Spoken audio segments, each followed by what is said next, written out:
जय हिंद फ्रेंड्स, बहुत बहुत स्वागत है आप लोगों का कंपटीशन काका के इस प्लेटफॉर्म पर। जैसा कि देख रहे हैं आप लोग भारत का इतिहास, और मैं आपके बीच में इतिहास की चर्चा को आगे बढ़ाऊंगा। इतिहास की समझ को देखा जाएगा। इतिहास कि यूं तो कहे कि यह हमारी और आपकी एक मीटअप की क्लास है, लेकिन यह मीटअप की क्लास ही तय करेगी कि आगे की क्लास कैसी होगी। इतिहास जिसका एक शाब्दिक अर्थ है ऐसी ही घटना जो भूतकाल में घटित हुई, जिसका कुछ प्रमाण है, इतिहास कहलाता है। हमको अपने सिलेबस के आधार पर भी और हमको अपने समझ के आधार पर भी भारत के इतिहास की ही चर्चा करनी है और भारत के इतिहास को ही पढ़ना है। तो चलिए, कंपटीशन काका का यह प्लेटफॉर्म जो हमको और आपको जुड़े हुए है, तो आपका हमारा जुड़ाव और आज आपके हमारे बीच में हम मीटअप की क्लास इतिहास के पन्नों के साथ होगी। भारत का इतिहास अद्भुत है, अनुपमित है, अनुपम है, उपमा नहीं है इसकी। सिंधु घाटी की सभ्यता, इंडस वैली सिविलाइजेशन की जब स्थापना है भारत में, तो अंग्रेज जो साम्राज्यवादी ब्रिटिश हैं, उनके मन में एक मलाल सा है कि इतनी शानदार सभ्यता भारत में ही क्यों विकसित हुई। चूंकि अंग्रेजों ने कहा कि हमने सबको सभ्यता सिखाया है, मैंने सबको पूरे विश्व को सिविलाइज्ड किया है। अगर भारत इस बात को लेकर के आगे आ जाए कि तुम्हारी जो संस्कृति थी देश की, जब तुम बर्बर असभ्य जीते थे, तब हमारे यहाँ एकदम वेल सिविलाइजेशन डेवलपमेंट है साहब। इंडस वैली सिविलाइजेशन, सिंधु घाटी की सभ्यता विकसित है। तो अंग्रेजों के मन में एक बात का मलाल कि साहब, ये सभ्यता का जो पैगाम और चोला हम लोग पहनाते हुए चल रहे हैं, ये भारत कहीं न कहीं अपने आप में पहले से सभ्य है। इसको क्या सभ्य तुम बनाओगे? जो पहले से संस्कृतवान है उसको क्या कोई संस्कृति सिखाएगा? मान लो यही है कि बाबा के सामने जो पोता है चिल्ला रहा है, इतनी सी बात है। क्यों? तो भारत का इतिहास को यूं कहें तो एक दर्शन है। दर्शन क्या होता है कि दर्शन अपने आप में एक सीख प्रदान करता है, एक शिक्षा देता है, वो इतिहास है।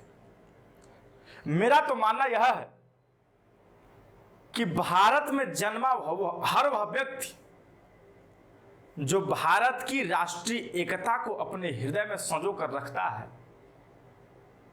उसको निश्चित रूप से भारत के इतिहास और भारत के संविधान की जानकारी होनी ही चाहिए। चाहे वो तैयारी कर रहा हो, चाहे वह सामाजिक दृष्टिकोण से हो, चाहे वह राजनीतिक दृष्टिकोण से हो, उसको जानना नितांत आवश्यक है। बड़ी समझ की बात है। इसके जानने के पश्चात जीवन एक सुलझा हुआ सा प्रतीत होता है, एक सुलझा हुआ प्रतीत होता है। तुम क्या करोगे, तुम समझोगे कि मैं क्या कर रहा हूं। यह इतिहास की बेसिकली परिचय की क्लास है, हमारे और आपके बीच परिचय की क्लास है, जो कंपटीशन काका के माध्यम से हमारे और आपके बीच में जुड़ा हो। तो इतिहास की बड़ी भूमिका न रचते हुए हम लोग सीधे अपने मुद्दे पर आते हैं। भारतीय इतिहास के पन्नों पर भारत को सोने की चिड़िया कहा जाता था। भारत को सोने की चिड़िया कहा जाता था, golden sparrow. A land of wealth is known as India। Bharat के इतिहास के पन्नों पर भारत सोने की चिड़िया कहा जाता है, और वो भारत सोने की चिड़िया को लोगों ने बार बार लूटा। जिनको मौका मिला बार बार लूटे, हम लुटवाते रहे क्योंकि हम कमजोर थे, लूटा। आज भी भारत अपनी समृद्धि की स्थिति में है, आज भी भारत अपने समृद्ध की अवस्थिति में बैठा हुआ है। तो देखते हैं सोने की चिड़िया को कहते क्यों है भाई साहब, भारत को सोने की चिड़िया क्यों कहा जाता है, गोल्डन स्पैरो क्यों कहा जाता है, उसको समझेंगे और हमारे आपकी परिचय की क्लास तय करेगी कि आगे की क्लास और हमारा आपका जुड़ाव कितना शानदार होगा। भारत सोने की चिड़िया कैसे, ये देखते हैं।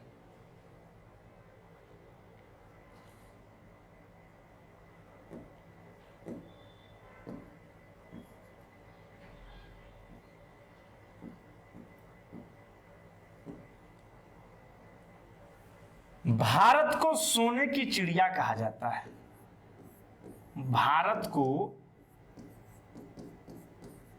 सोने की चिड़िया कहा जाता है।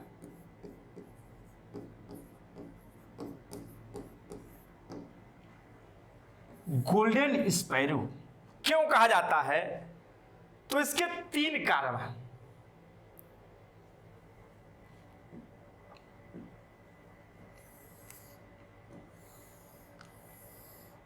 आप भारत का थोड़ा सा क्लाइमेट देखेंगे, आप भारत की थोड़ी सी जलवायु के बारे में देखेंगे, तो ये भारत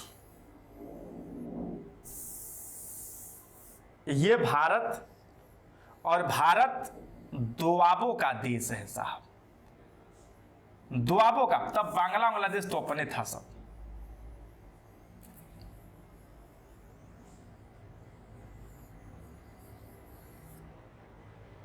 ये देखिए भारत में दोआब है, ये सिंधु,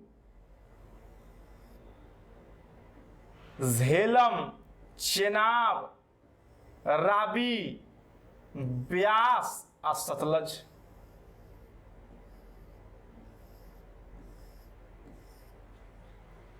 ये दोआब पूरा का पूरा उत्तर खोपड़ी वाला जो भारत है, ये समस्त 2 नदियों के बीच में स्थिति वाला देश है।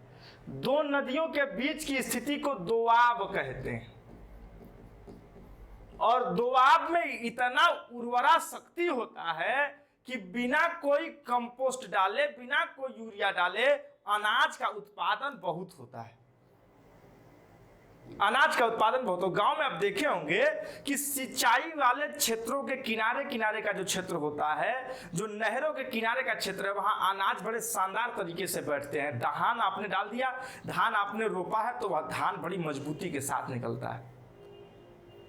ये मां गंगा, ये ब्रह्मपुत्रा आ रही है, ब्रह्मपुत्रा की तमाम सहायक, ये गंगा मिल रही है, ये यमुना प्रयागराज में, चंबल, सिंध, बेतवा, केन, सोन, दामोदर, रामगंगा, गोमती, घाघरा, गंडक, कोसी, महानंदा, ये इसकी तीस्ता, ये पूरा का पूरा जो आप देख रहे हैं समस्त क्षेत्र भरा पड़ा है। ये बनास नदियों से भरा पड़ा है देश साहब। नदियां ये शरीर है, शरीर का जो नस है, नर्वस सिस्टम है, जैसे ये चल रहा है ना, वैसे ही नदियां चल रही हैं भारत में। गोदावरी, कृष्णा, कावेरी, बैंगई, बहुत नदियां हैं साहब।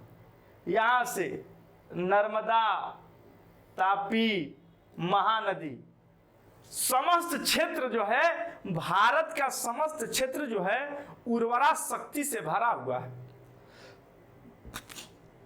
लोहे की खोज हुई और भारत में आधिक्य का उत्पादन हुआ, भारत में सरप्लस की इकोनॉमी हुई, बहुत सारा अनाज होता है। जहां बो देते हैं कपास, कपास हो जाता है, जहां बो देते हैं मक्का, मक्का हो जाता है, जहां रोप देते हैं धान, तहां चावल हो जाता है, जहां डाल देते हैं गेहूं, वहां गेहूं बन जाता है, जहां अरहर डाल देते हैं अरहर हो जाता है।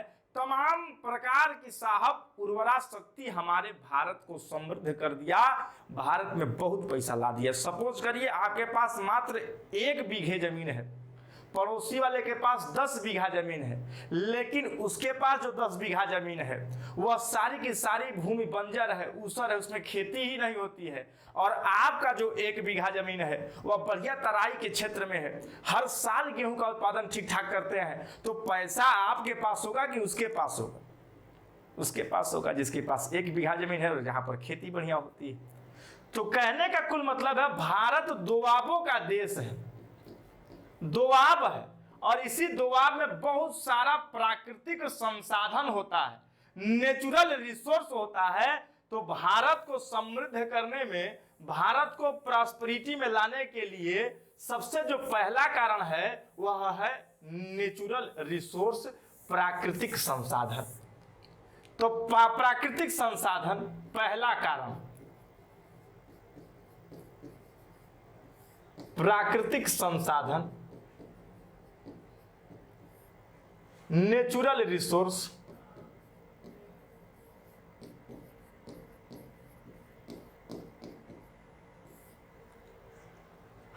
दूसरा कारण देखते हैं, हमारे यहां बहुत पैसा हो रहा है। अगर आपके पास स्वयं आप पैसा ज्यादा कमाते हो, आप कहीं बाहरी भी ला करके आपके जेब में पैसा डाल दे तो पैसा बहुत ज्यादा हो जाएगा कि नहीं हो जाएगा? हो जाएगा।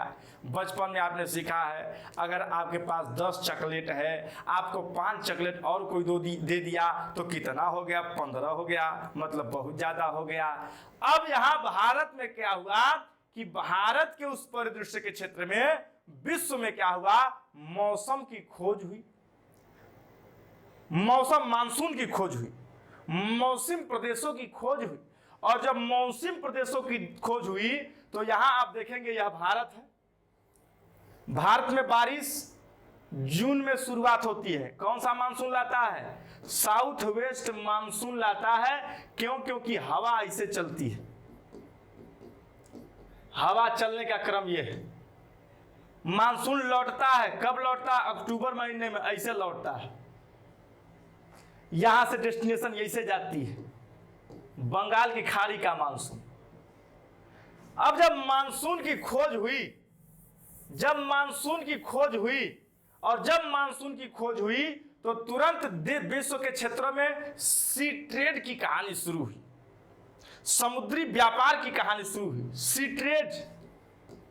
और अब देखिए जब मौसम की खोज हुई और जब सी ट्रेड चला तो भारत के दक्षिण प्रदेशों में छोटे छोटे राज्यों का उदय होता है। ये मानसून। अगर कोई व्यक्ति, ये मैं पूरा विश्व बना रहा हूं, आपको दिखा रहा हूं,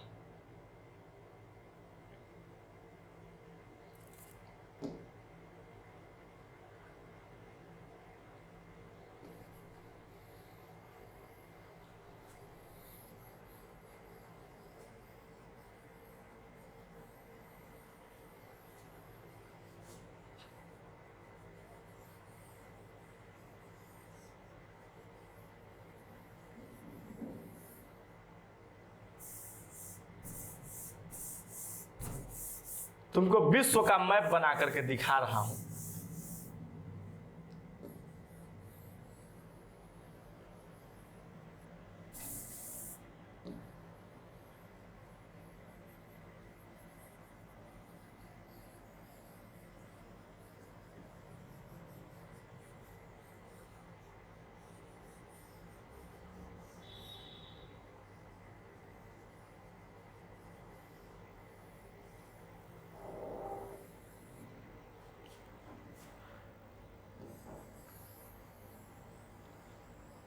और जो ही मानसून की खोज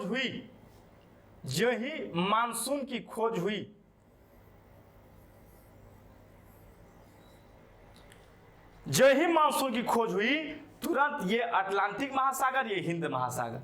अब कोई व्यक्ति यहां पर जहाज लेकर के आएगा हिंद महासागर में, साउथ वेस्ट मानसून चलेगा, मान लो मई जून के महीने में चल रहा है, तो उसकी डेस्टिनेशन कहां हो? भारत।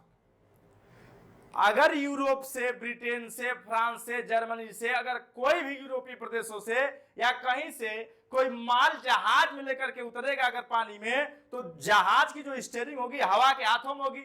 और मान लो मई जून का महीना है तो डेस्टिनेशन कहाँ होगी? भारत में। अक्टूबर का महीना है तो कहाँ होगी? भारत में। बस वही कार्य यहाँ पर साहब हुआ।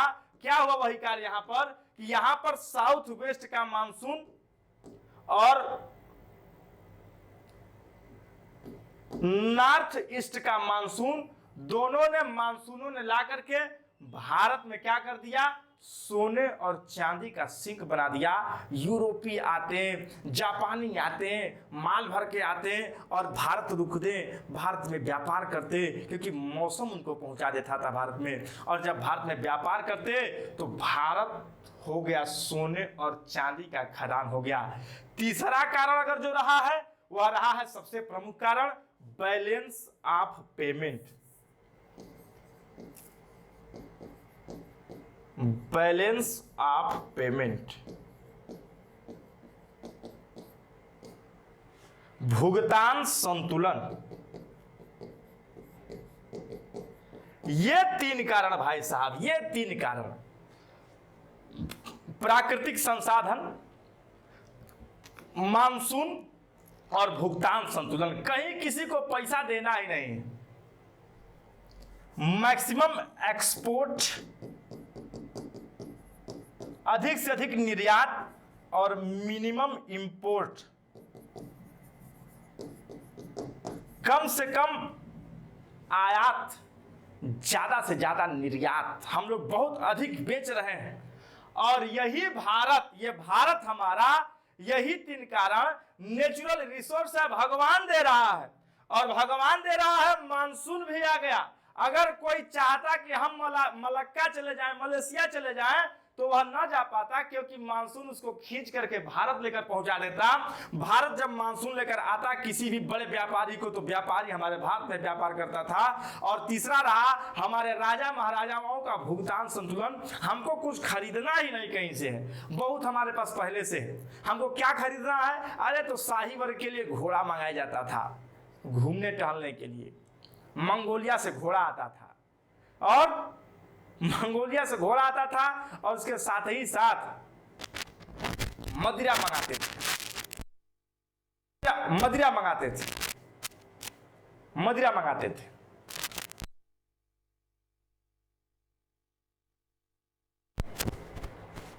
भुगतान संतुलन पर्याप्त ठीक रहा और यही तीन कारण भारत को गोल्डन सिल्वर का सिंक बना दिया। गोल्ड एंड सिल्वर का क्या बना दिया? सिंक बना दिया। सोने और चांदी का खदान बना दिया भारत को। और यही भारत क्या कहलाया? सोने की चिड़िया कहलाया। किसकी चिड़िया कहलाया? सोने की चिड़िया कहलाया, गोल्डन स्पैरो कहलाया, सोने की चिड़िया कहलाया भारत। और जब भारत सोने की चिड़िया कहलाया, और इसी भारत की सोने की चिड़िया को जब जब कमजोर पड़ा तब तब लूटा गया। क्या बना रहा है? नेचुरल रिसोर्स, मानसून और बैलेंस ऑफ पेमेंट। ये तीन चीज भारत को सोने की चिड़िया बना दी। भारत सोने की चिड़िया है साहब। और जब इन तीन चीजों ने भारत को सोने की चिड़िया बनाया, गोल्डन स्पैरो ने बनाया, तो उसी समय भारत पर आक्रमण होने शुरू होते हैं। एक सूत्र यहीं पर दे रहा हूं, कब लतियाया जाएगा आदमी। इतिहास का सूत्र है, प्रॉस्पेरिटी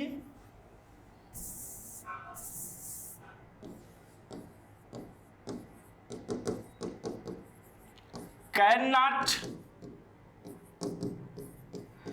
सर्वाइव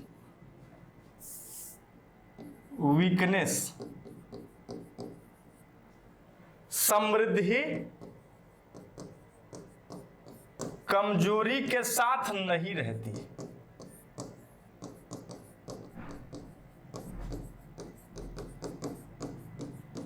बड़ा प्यारा फार्मूला है साहब, तुम्हारे जीवन पर लागू होगा। समृद्धि कभी भी कमजोरी के साथ नहीं रहती है, रह ही नहीं सकती है। जैसे साहब उजियाला है, जैसे साहब अंधेरा है, दोनों का मेल नहीं हो सकता है, वैसे समृद्धि और कमजोरी आपके पास नहीं रह सकती है। पैसा है, समृद्धि है, उसको बचा ना पाओ, कमजोरी है।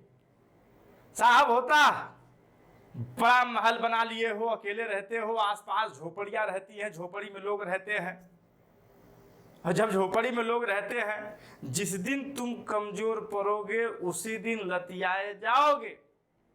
न्यूटन का चौथा नियम है ये। न्यूटन साहब सपने में आए थे, कह रहे थे महाराज जी बता दीजिएगा बच्चों को, ये बच्चे जो है थोड़ा सा जो है अच्छे हैं, इनको बता दीजिए कि मैं तीसरे ला दे पाया हूं। चौथा नियम यह है कि जब तुम कमजोर रहोगे तब मारे जाओगे, तब मारे जाओगे। इसीलिए अपने आप को मजबूत करो, स्वयं को मजबूत करो, और जब स्वयं को मजबूत करोगे तभी तो दूसरों के लिए खड़े हो पाओगे। तुम दूसरों के भरोसे बैठे हुए हो, न हो पाएगा। इतिहास एक दर्शन है, हमको आप समझ पाने का प्रयास करिए। समझ पाने का प्रयास करेंगे तो मजा आ जाएगा साहब। क्यों? क्योंकि वह चीजें देंगे आपको हम, वह चीजें मिलेंगी आपको जो आपके लिए अकल्पनीय है। मामला सबके जैसा है ही नहीं है। जब जब कमजोर रहोगे, पढ़ोगे नहीं, कमजोर रहोगे, तुमको पेपर लतियाएगा। शरीर नहीं बलवान है, तुमको और कोई लतियाएगा। पैसे से कमजोर हो, समाज लतियाएगा।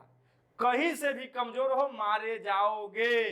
तुम्हारे पास पैसा बहुत है, अब पतला सा आदमी मरा सा एक बोरी पैसा लेकर के चौराहे पर जाए, बहुत लोग गिरा, इतना उसको तोड़ देंगे, इतना उसको मार देंगे कि मर ही जाएगा। अगर मरा सा आदमी, सपोज करिए एक मरा सा आदमी बोरी का पैसा लिए, पैसा गिर रहा है, 500 नोट गिर रहा है और लेके जा रहा है,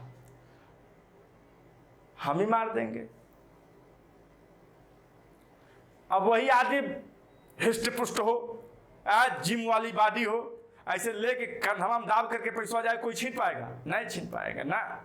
समृद्धि कभी कमजोरी के साथ नहीं रह सकती है।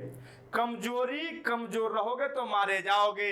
भारत में पैसा है लेकिन भारत का राजा कमजोर है, तब लूटा गया है।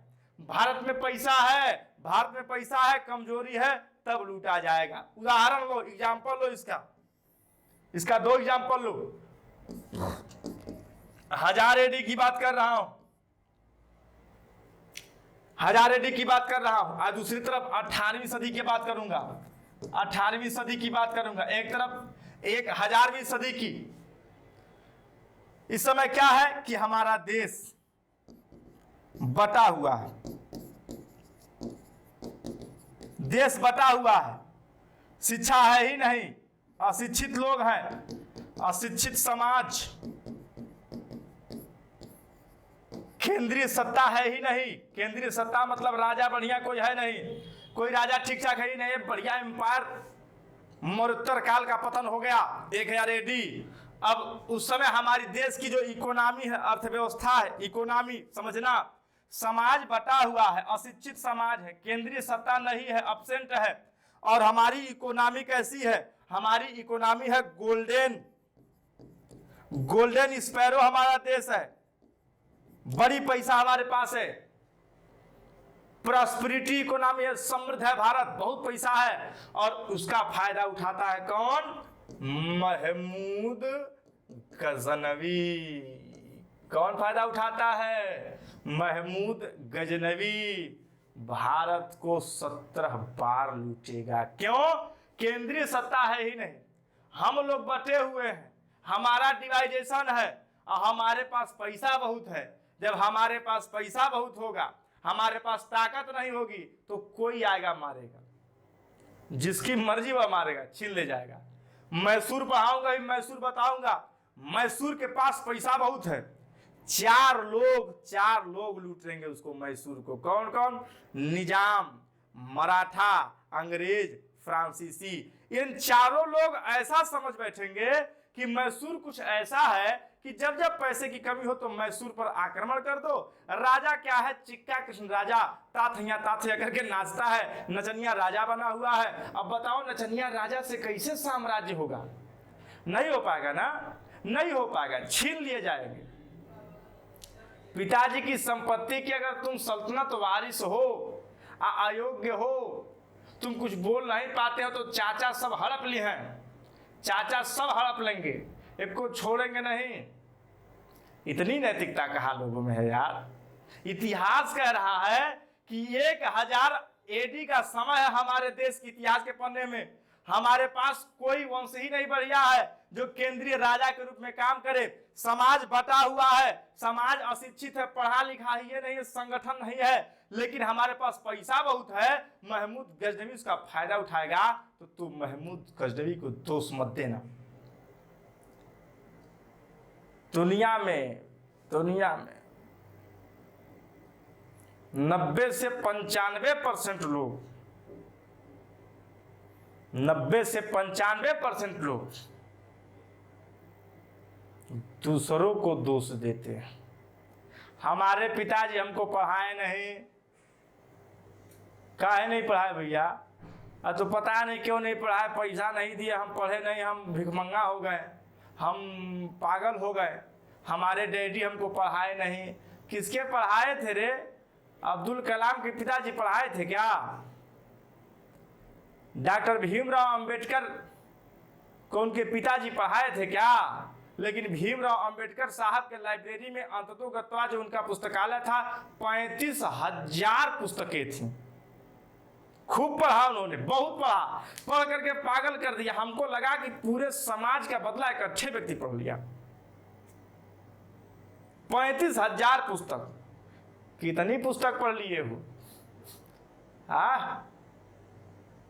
कमजोर रहोगे ना मुन्ना, बहुत मारे जाओगे।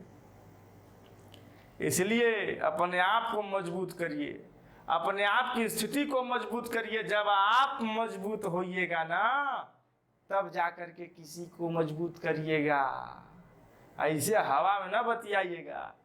1000 AD महमूद गजनवी देश को 17 बार लूटा, एक बार, अरे 17 बार लूटा। जहां जब मर्जी कर गया लूट लिया, खूब लूटा, मंदिर वंदिर सब लूट ले गया।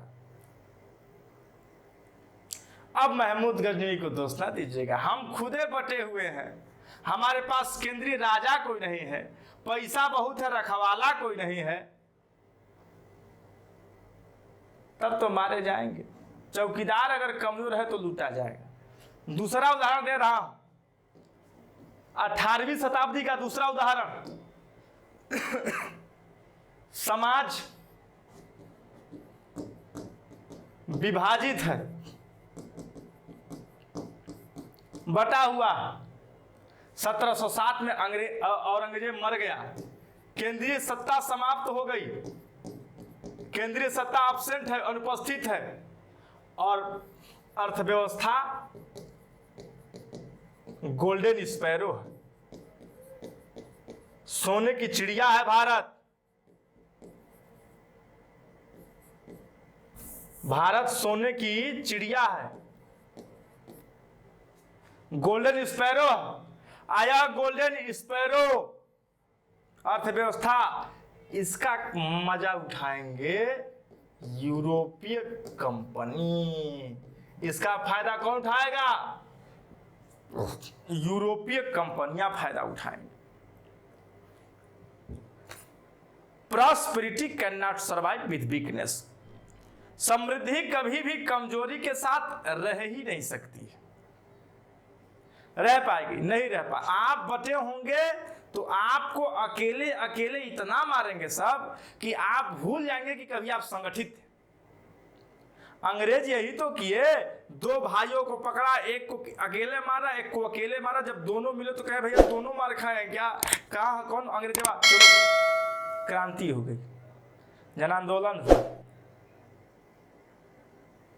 अब इतिहास की थोड़ी सी बात, इतिहास के पन्नों के साथ अब इतिहास की थोड़ी सी हम भूमिका देख लेंगे कि इतिहास में हमको पढ़ना क्या क्या है और इतिहास को पढ़ने के लिए कितने भागों में बांट दिया गया है, उसको देखेंगे, हिस्ट्री को देखेंगे। देखा जाए ना, कोई तनाव तो नहीं हो रहा है मुन्ना लोग, न हो पाएगा, तनाव होगा ही नहीं।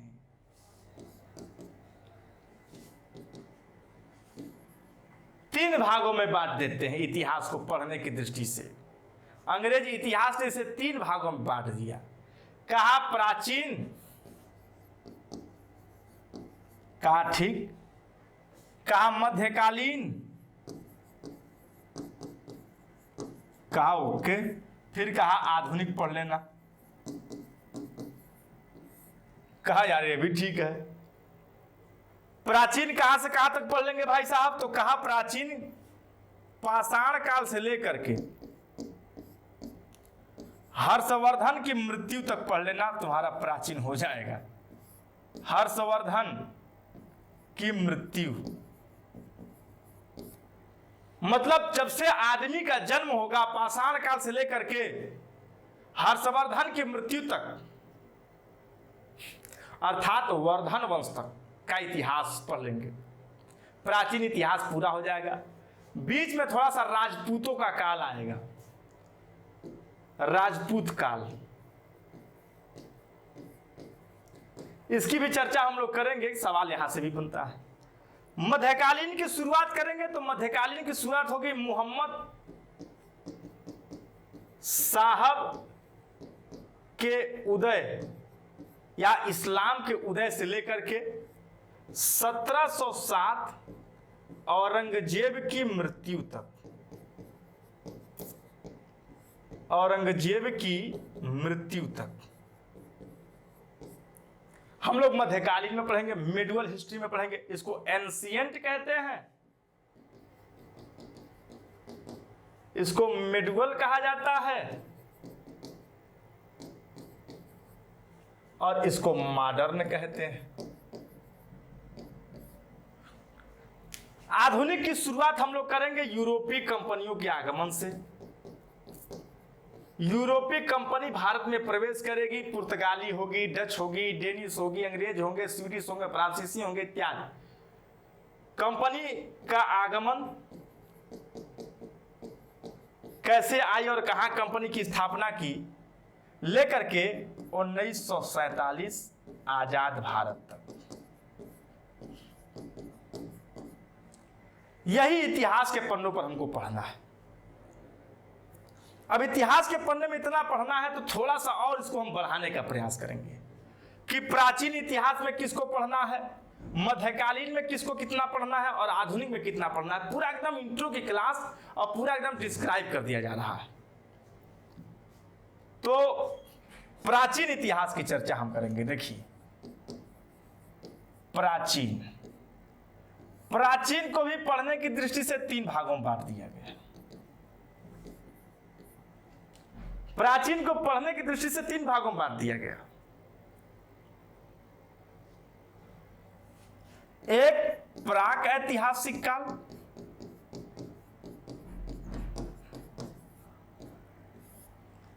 दूसरा आद्य ऐतिहासिक काल, और तीसरा ऐतिहासिक काल। तो प्राचीन की तरफ केवल देखना, पहला हमारा जो विवरण होगा या विषय सूची होगी, इसमें कितना आपको पढ़ना है, केवल इसका माइंड मेकअप कर रहा हूं।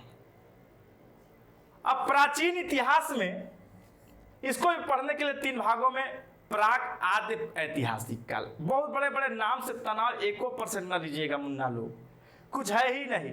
ये कह रहा है कि ऐसा इतिहास जिसका साक्ष्य हमको मिलता ही नहीं है, जिसका सबूत हमको मिला ही नहीं, उनके कुछ औजार मिले, उपकरण मिले, उससे हम अनुमान लगाते हैं कि ऐसा करते होंगे। पत्थर मिल गया, दोनों तरफ नुकीला पत्थर है तो भैया चापर, चेपिंग चापर, ऐसी व्यवस्था। कहीं कपड़ा मिल गया गीला है तो कोई कह रहा है कि क्यों गीला है, कोई कह रहा है बारिश हुआ है, कोई कहा कुछ हो गया, कोई कहा कुछ हो गया। तमाम प्रकार के जो है अवधारणाएं दी जाती हैं। इसमें जिसको पढ़ेंगे उसका नाम होगा पाषाण काल, स्टोन एरा। इतना पढ़ेंगे केवल। आद्य से ऐतिहासिक काल में कहा जाता है कि जिसका सबूत मिलता है, जिसकी लिखे गए अभिलेख मिलते हैं, 17 अक्षरों का अभिलेख मिलता है, जो लिखा गया वो सर्पिलाकार है, लेकिन हम आज तक उसको पढ़ नहीं पाए हैं। उसको आद्य ऐतिहासिक काल में पढ़ेंगे। तो दूसरा चैप्टर हमारा मिलता है सिंधु घाटी की सभ्यता।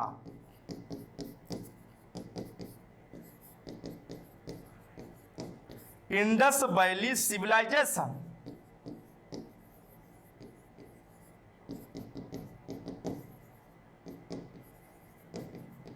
यह पढ़ना है, हम इसको पढ़ लेंगे। तो पहला चैप्टर हमारा कौन होगा? पाषाण काल। दूसरा होगा सिंधु घाटी की सभ्यता। अब फिर कहता है ऐतिहासिक काल, तीसरा चैप्टर। और ऐतिहासिक काल से ही माना जाता है कि भारत के इतिहास की चर्चा है। यहीं से क्रमबद्ध कंटिन्यू इतिहास हमारा मिलता जुलता चलता चलता चलता वर्धन तक चलता रहता है। कहा ठीक है। तो ऐतिहासिक काल में हमको क्या पढ़ना है? ऐतिहासिक काल में हमको शुरुआत करनी है किस काल से? वैदिक काल से। वैदिक काल से शुरुआत करनी है, वैदिक एरा से शुरुआत करनी है। वैदिक काल में दो काल हम पढ़ने को मिलेंगे, ऋग्वैदिक काल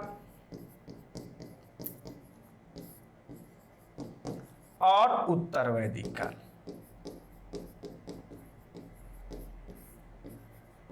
समाज के बारे में बताया जाएगा, समाज कैसा था, यहाँ पर समाज कैसा था, इन समाजों में अंतर क्या था, यहाँ का जीवन और वहाँ के जीवन के बारे में क्या था, ये समस्त बातें आपके बीच में रहेंगी। वैदिक काल के बाद हमारे पास मिलेगा, वो मिलेगा धर्म। धर्म मिलेगा और उन्हीं धर्मों में गौतम बुद्ध, जैन धर्म महावीर स्वामी के द्वारा 24वें तीर्थंकर, और बुद्ध के अंगुत्तर निकाय में, बुद्ध की पुस्तक अंगुत्तर निकाय और जैन की पुस्तक भगवती सूत्र में महाजनपद काल की चर्चा मिलेगी आपको। तो धर्म के बाद हमको मिलेंगे महाजनपद काल। चैप्टर देखते रहना केवल, महाजनपद काल। और महाजनपद काल जिनकी संख्या होगी 16, उस 16 महाजनपद में जो सबसे बड़ा महाजनपद होगा उसका नाम होगा मगध। और मगध जो बिहार में, इसी का इतिहास हम लोगों को पढ़ने को मिलेगा प्राचीन इतिहास के पन्ने पर। यह मगध जो बिहार में स्थापित होगा, गंगा नदी के दक्षिण घाटी में, यह दिखा रहा हूं आपको, यह देखिए मगध। यह मगध गंगा माता के दक्षिण में यह मगध, और इसी मगध का इतिहास हमको पढ़ना रहेगा। यह मगध है और यहीं से वंशों की शुरुआत हो जाती है। इसका फार्मूला मैं बताता हूं कि पूरा इतिहास खत्म हो जाता है हसीन से। मशूक, हसीन, मशूक, सा,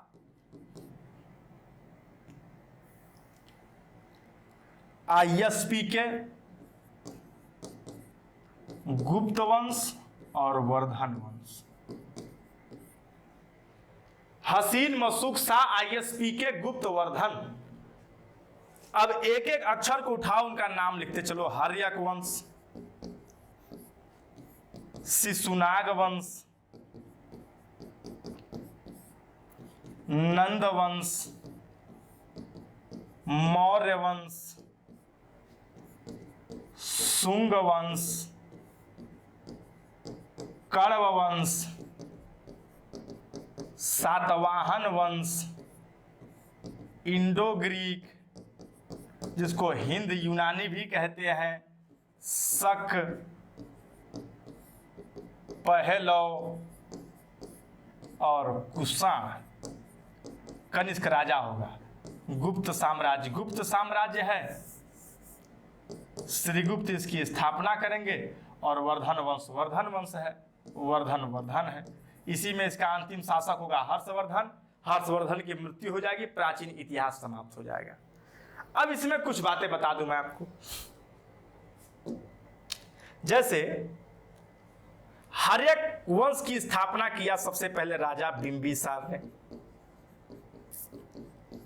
इसका लड़का आया, उसको भाला मार दिया अजातशत्रु ने। उसका लड़का आया उदयन ने, और उदयन ने पाटलिपुत्र पटना की स्थापना करके अपने साम्राज्य की राजधानी बनाता है। अब मगध का ही इतिहास क्यों? मगध चारों तरफ, दो तरफ नदियों से, दो तरफ पर्वतों से घिरा हुआ है, और 16 महाजनपद में मगध जो है सबसे बड़ा और शक्तिशाली होता है। इसी में जब नंद वंश आता है और जब राजा घनानंद होता है, उसी समय भारत पर सिकंदर का आक्रमण होता है। सिकंदर का आक्रमण होता है। मौर्य वंश, शुंग वंश भारत का पहला ब्राह्मण वंश होता है। सातवाहन वंश पहला मात्र सत्तात्मक वंश होता है, बाकी सब पितृसत्तात्मक। इंडो ग्रीक ये सब विदेशी हैं, चारों विदेशी हैं। जब हमारे यहां राजा कमजोर पड़ा, इन विदेशियों का क्या हुआ? दबदबा आ गया। अब बस हर्षवर्धन अंतिम में मरेगा, कुषाण आकर के मूर्ति बनाएगा, गुप्त मंदिर बनाएंगे, मूर्ति पूजा स्टार्ट हो जाएगी। वो हर्षवर्धन में ही हर्षवर्धन, और हर्षवर्धन की जो ही मृत्यु होगी और इनकी मृत्यु होगी तो तुरंत प्राचीन इतिहास का पन्ना वहीं पर दब जाएगा, स्टार्ट हो जाएगा मध्यकालीन भारत। तो देख लें, ये देखो, ये केवल प्राचीन इतिहास में आपको इतना चैप्टर पढ़ना है। ये सिलेबस पूरा बता रहा हूं, ये पूरा सिलेबस। प्राक ऐतिहासिक पाषाण काल, आदि ऐतिहासिक सिंधु घाटी सभ्यता, ऐतिहासिक वैदिक काल, धर्म महाजनपद काल, 16 मगध, और मगध का ही इतिहास पढ़ने का। अब इसके बाद प्रारंभ होता है हमारा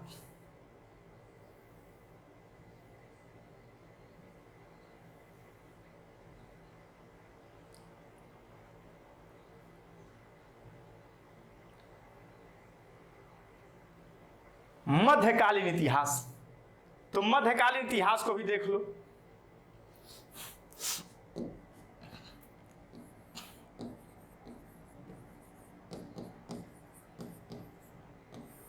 मध्यकालीन इतिहास में मोहम्मद साहब का जन्म जब देखोगे, मोहम्मद साहब का जन्म, हजरत मोहम्मद साहब, इस्लाम का प्रादुर्भाव हो जाएगा।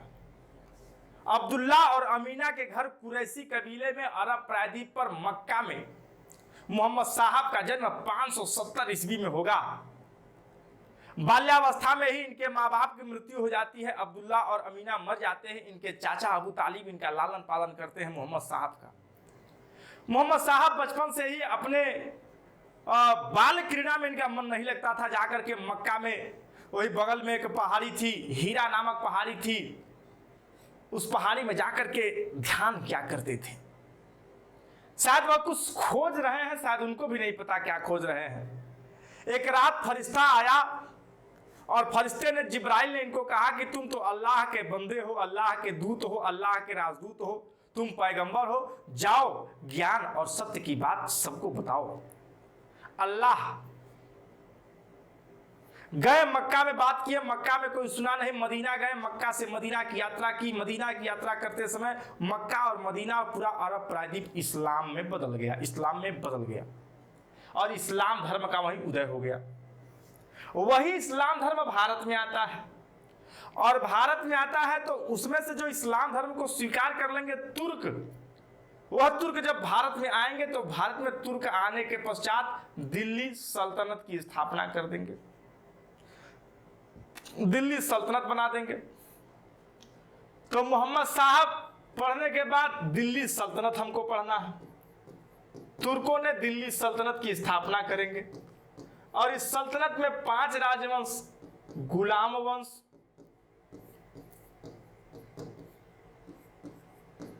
खिलजी वंश, ये दूसरा वंश पढ़ना है, तुगलक वंश,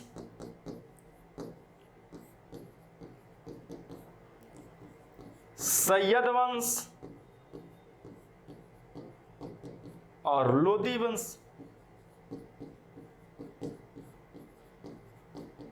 लोदी वंश का शासक इब्राहिम लोदी 21 साल का युवा हाथी पर चढ़ करके जाएगा बाबर से लड़ने के लिए। जहीरुद्दीन बाबर से लड़ने के लिए जाएगा। बाबर काबुल से भगा हुआ आदमी आएगा, भारत में लड़ेगा। जज्बा बाबर का एकदम शानदार है। क्या हुआ जो मैदान हार गए, अभी सब कुछ नहीं हारे हैं।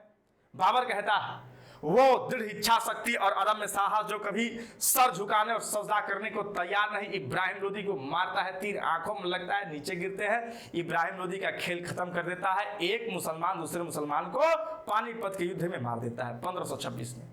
और बाबर दिल्ली सल्तनत को समाप्त करके मुगल राजवंश की नींव डालेगा, मुगल राजवंश की स्थापना करेगा। और यह मुगल राजवंश में जो प्रमुख राजा होंगे वह है बाबर, जहीरुद्दीन बाबर। उसका लड़का आएगा हुमायूं। हुमायूं थोड़ा सा कायर होगा, इसको मारेगा शेरशाह सूरी।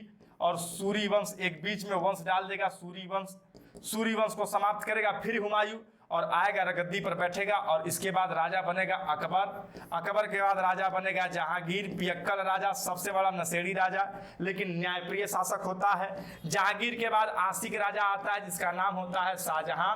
शाहजहां के बाद आता है राजा औरंगजेब। और जब औरंगजेब की मृत्यु कब हो जाती है? 1707 में हो जाती है।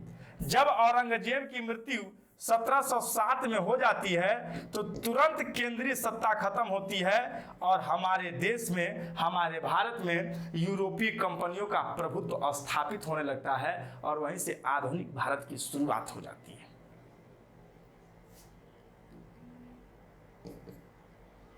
और वहीं से आधुनिक भारत की शुरुआत होती है। तो आधुनिक भारत की शुरुआत होती है तो कंपनियों की स्थापना होगी, यूरोपीय कंपनियां आएंगी। उन यूरोपीय कंपनियों में क्या होगा कि उन यूरोपीय कंपनियों में इतना होगा कि कंपनियां आएंगी व्यापार के लिए, आपस में ही लड़ेंगी मोनोपोली के लिए। और जब इनकी मोनोपोली तय नहीं होगी तो आपस में युद्ध करेंगी। और युद्ध करने में एक अकेला बचेगा अंग्रेज, और उसी की कहानी पूरे भारत में समेट दी जाती है 1947 देश आजाद तक। तो मध्यकालीन में केवल आपको इतना पढ़ना है, प्राचीन में इतना पढ़ना है। बहुत नहीं है, बहुत छोटा छोटा है। एक एक टॉपिक 5-5 मिनट का होगा। ऐसे आपको कहानी सुनाता रहूंगा, आपके पास PDF प्राप्त रहेगा और पूरी कहानी का सार आपको एकदम समझ में आता रहेगा। मानव गुरु ज्ञान देगा और आप लोग उसको आत्मसात करेंगे। और इनमें हमने डिसाइड किया है कि इनमें तीनों में पढ़ने के लिए हमको सबसे अधिक जो इंपॉर्टेंट लगता क्या है, सिलेबस के दृष्टिकोण से भी सही है और आगे की चीजों को समझने के लिए भी सही है। तो आधुनिक भारत, जो आधुनिक भारत है, इस आधुनिक भारत को पढ़ा जाएगा। आप लोगों के साथ में इस आधुनिक भारत को चैप्टर को पढ़ा जाएगा। आधुनिक भारत की कहानी आपके बीच में हो जाएगी। जब आधुनिक भारत पूरा हो जाएगा तब आगे चल करके समस्त जिसको जिसको जो बढ़िया बढ़िया रहेगा उसको देख करके पढ़ लिया जाएगा। इतनी बात क्लियर हुई? नहीं क्लियर हुई? हो गई होगी, निश्चित रूप से हो गई होगी। तो आधुनिक भारत सोने की चिड़िया फिर लूटी जाएगी और अंग्रेज आएंगे, यूरोपीय कंपनियों का देश में आगमन होगा। और वे कंपनियां कैसे भारत में अपना प्रभुत्व स्थापित करेंगी उनकी बात और हम लोग पढ़ेंगे। आधुनिक भारत हमारा एकदम चैप्टर रहेगा, यही आधुनिक भारत, इसी की चर्चा करेंगे। आधुनिक भारत ये बना है ना, ये आधुनिक भारत की चर्चा हम लोग करेंगे, मॉडर्न इंडिया की। तो हमारा यही चैप्टर होगा इतिहास का और यही हम लोग पढ़ेंगे। तो चलिए अब मुलाकात होती है अगले क्लास में। बहुत अच्छा लगा आपको, आप लोगों के साथ मिलकर के। अब मुलाकात बात होती रहेंगी, आगे चलती रहेंगी। तो आज यहीं तक, बहुत बहुत धन्यवाद। जय हिंद साथियों।